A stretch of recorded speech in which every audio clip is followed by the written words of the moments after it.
Hello friends, share बाजार में आप इन्वेस्ट कर सकते हैं, ट्रेडिंग कर सकते हैं या सट्टा लगा सकते हैं। यह आप पर डिपेंड करता है कि आप इन तीनों में से कौन सा रास्ता अपनाना चाहते हैं। इस फैसले पर डिपेंड करेगा कि आपको बाजार में कितना प्रॉफिट होगा या कितना नुकसान होगा। दोस्तों, किन कारकों से तय होता है कि आप किसी शेयर के लिए कितना प्राइस देने को तैयार हैं। किन कारणों से एक कंपनी की शेयर की प्राइस 10 गुना तो दूसरी की प्राइस 20 गुना तक हो जाती है।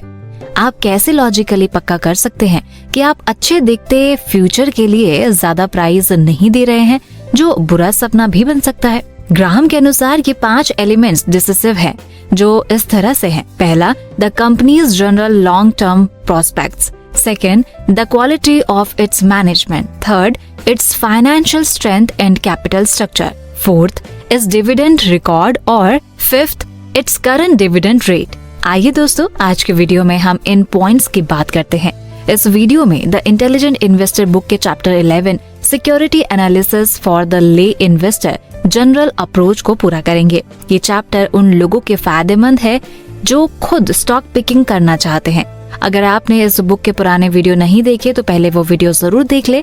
उन वीडियोस का लिंक इस वीडियो के डिस्क्रिप्शन में है। साथ ही अगर आप शेयर मार्केट में इन्वेस्ट करना चाहते हैं और अगर आपके पास अभी तक डीमेट अकाउंट नहीं है तो डिस्क्रिप्शन में दिए हुए लिंक से आज ही अपना डीमेट अकाउंट ओपन करें। तो चलिए दोस्तों, शुरू करते हैं। Number 1, the company's general long term prospects.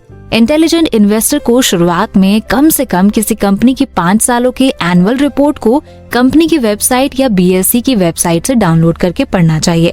इसके बाद फाइनेंशियल स्टेटमेंट्स पर ध्यान दे, जिनसे आपको 2 जरूरी सवालों का जवाब मिल सके। क्वेश्चन नंबर 1, कंपनी किस कारण तरक्की कर रही है। क्वेश्चन नंबर 2, इसका प्रॉफिट कहाँ से आता है। साथ ही इन प्रॉब्लम्स पर भी ध्यान देना जरूरी है।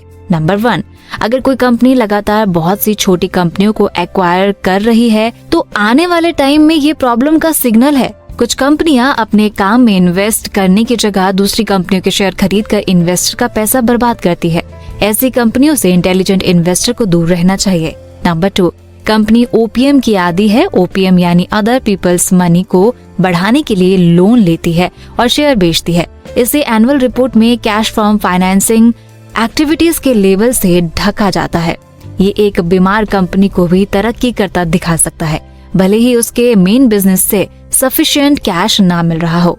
नंबर 3, जब आप किसी कंपनी की ग्रोथ और प्रॉफिट की स्टडी करें तो उसके पॉजिटिव और नेगेटिव दोनों ही पहलू देखने चाहिए। जैसे इंटेलिजेंट इन्वेस्टर को ऐसी कंपनियों से दूर रहना चाहिए जो अपनी अर्निंग के लिए केवल एक या मुट्ठी भर कस्टमर पर डिपेंड रहती है, क्योंकि अगर कंपनी का एक कस्टमर भी प्रोडक्ट लेना बंद कर दे तो कंपनी को बहुत बड़ा नुकसान होगा। नंबर 4, कंपनी का मोड खराब इकोनॉमी माहौल में ग्रोथ कम पड़ सकती है और इससे कैश फ्लो फ्रंट पर भी उसकी हालत खराब हो सकती है। वो कौन सी वजह है जिसके चलते कुछ कंपनियां बहुत लंबे टाइम तक शानदार प्रदर्शन करती रहती है। इस सवाल का जवाब ऐसे कॉन्सेप्ट में है जिसे इकोनॉमिक मोड कहते हैं। ये टर्म दुनिया के जाने माने इन्वेस्टर वॉरेन बफेट का दिया हुआ है। इस कॉन्सेप्ट के इस्तेमाल से अगर आप कोई पोर्टफोलियो बनाते हैं तो उसमें बुरे से बुरे टाइम को भी झेलने की जबरदस्त क्षमता होती है। तो सबसे पहले समझते हैं कि इकोनॉमिक मोड क्या है। पुराने जमाने में ज्यादातर किलों के बाहर खाई होती थी जिसमें पानी भरा रहता था। हमलावरों से बचने के लिए ये उपाय किया जाता था। ये खाई जितनी चौड़ी होती थी, हमलावर के लिए किले में घुसना उतना ही मुश्किल होता था। इस खाई को मोड कहते हैं। बफेट ने इस खाई का इस्तेमाल अच्छी कंपनियों को पहचानने के लिए किया है। उनके मुताबिक वे कंपनियां लंबे टाइम तक अच्छा प्रदर्शन करती हैं जो बिजनेस में बढ़त बनाए रखने की काबिलियत रखती है।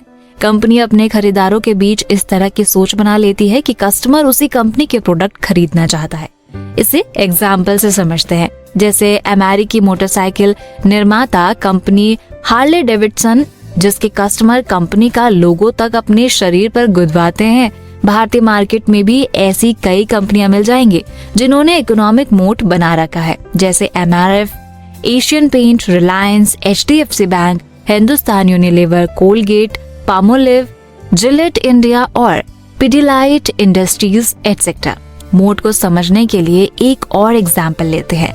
Eicher Motors limited company commercial vehicle यानी गाड़ियां बनाती है और साथ ही रॉयल इनफील्ड बाइक भी बनाती है। रॉयल इनफील्ड बाइक देश और विदेश दोनों में बहुत ही पॉपुलर है। एक खास तरीके के कस्टमर्स को ये बाइक बहुत ही ज्यादा पसंद आती है। ये बाइक ना तो हार्ले डेविडसन की तरह बहुत महंगी है और ना ही टीवीएस की बाइक की तरह बहुत सस्ती। किसी भी दूसरी कंपनी के लिए रॉयल एनफील्ड के मुकाबले में एक नई बाइक लाना और उसका मुकाबला करना आसान नहीं होगा। इसका मतलब है कि आयशर मोटर्स का मोट काफी चौड़ा है। इसके कॉम्पिटिटर्स के लिए उसको मुकाबला देना आसान नहीं होगा। दोस्तों, अच्छी कंपनियां मैराथन धावक होती है, ना कि तेज धावक। इनकम स्टेटमेंट्स को अच्छे से देखने पर आप देख सकते हैं कि क्या बीते 10 सालों में कंपनी का रेवेन्यू और नेट अर्निंग में लगातार और स्थिर बढ़ोतरी हुई है या नहीं। स्टॉक मार्केट में सालों के एक्सपीरियंस से ये देखा गया है कि सबसे तेज चढ़ने और बढ़ने वाली कंपनियां ही सबसे पहले थकती और खत्म होती है। अगर नेट अर्निंग प्री टैक्स 10% की लॉन्ग टर्म रेट से बढ़ रही हो या आफ्टर टैक्स 6% से 7% ग्रोथ है तो ये सस्टेनेबल रह सकती है। लेकिन बहुत सी कंपनियां अपने लिए 15% की ग्रोथ तय करती हैं, जो कि एक भ्रम है और हायर रेट होने या 1 या 2 सालों में तरक्की में अचानक विस्फोट से इसका धुंधलाना पक्का हो जाता है। बिल्कुल उस इनएक्सपीरियंस्ड मैराथन धावक की तरह जो पूरी दौड़ में इस तरह कोशिश करता है जैसे 100 मीटर की दौड़ हो। कंपनी जो बोती है वही काटती है, फिर चाहे उसका प्रोडक्ट कितना भी बढ़िया या ब्रांड कितना ही पावरफुल हो। कंपनी को नया बिजनेस शुरू करने के लिए पैसा खर्च करना ही पड़ता है। रिसर्च एंड डेवलपमेंट पर खर्च भले ही आज तरक्की का सोर्स नहीं है, लेकिन कल हो सकता है। खासकर अगर कोई कंपनी अपनी कॉम्पिटिटर कंपनी से आगे निकलना चाहती है तो।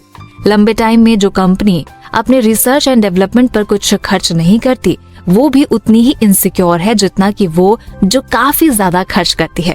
Number 2, quality and conduct of management. वो लोग कौन हैं जो कंपनी को चला रहे हैं, उनका बैकग्राउंड क्या है, अनुभव क्या है, उन्होंने पढ़ाई लिखाई क्या की है, उन्हें बिजनेस चलाना आता है या नहीं, उनके खिलाफ कोई आपराधिक मामला है या नहीं। इंटेलिजेंट इन्वेस्टर किसी भी कंपनी में इन्वेस्ट करने से पहले जरूर ये देखता है। वैसे कंपनी की क्वालिटी से जुड़ी चीजों का जानना आसान नहीं होता, लेकिन एक अच्छा निवेशक कंपनी की एनुअल रिपोर्ट को पढ़कर, मैनेजमेंट के इंटरव्यू को देखकर, खबरों को जानकर इन चीजों के बारे में पता कर सकता है। बाकी की बातें टू बी कंटिन्यूड। ये वीडियो आपको कैसा लगा हमें जरूर बताएं। साथ ही इस बुक के रिव्यू को अगर किसी तरह से और बेहतर बनाया जा सकता है, अपनी राय कमेंट्स बॉक्स में जरूर दें। और अगर ये वीडियो आपको अच्छा लगे तो लाइक जरूर करें। साथ ही अगर आप शेयर मार्केट में पैसा इन्वेस्ट करना चाहते हैं और अभी तक आपके पास डीमैट अकाउंट नहीं है या बहुत ज्यादा ब्रोकरेज से आप परेशान हैं, तो देश के सबसे अच्छे, बड़े और भरोसेमंद ब्रोकरेज फर्म ज़ीरोधा, अपस्टॉक्स और एंजल ब्रोकिंग का लिंक इस वीडियो के डिस्क्रिप्शन में है। आज ही अपना डीमैट अकाउंट ओपन करें, जहां पर आपका ब्रोकरेज मैक्सिमम 20 रुपए ही लगेगा। इतनी चीपेस्ट ब्रोकरेज रेट और सेफ्टी और कहीं नहीं मिलेगी।